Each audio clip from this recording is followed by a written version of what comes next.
Nagliliyabang smash, Wang Yuzhang ng pagitang gilas, China naging kampiyon. Marangkada ang manlalaro ng China, Wang Yuzhang sa laban pang kampyonato. Kaharap ang kanyang katunggaling Yuichi Yoshima ng Japan, Enero 31, 2026, para sa WTT Feather Doha 2026 na ginanap sa Qatar, 3/2.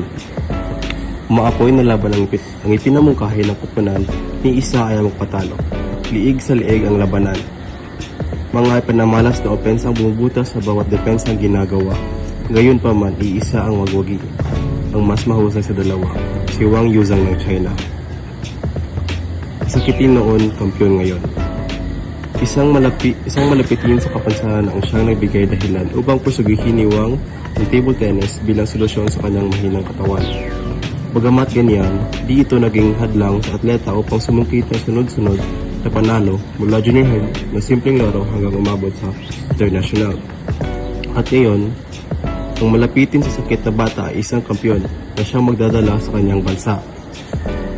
58th world ranking to 43rd na. Sakripisyo ng dugo, pawis at tulog ang binuhos ng manlalaro para makamit kung nasaan siya ngayon. I'm always grateful for those who helped me along the way to reach where I am now. Ani Wang.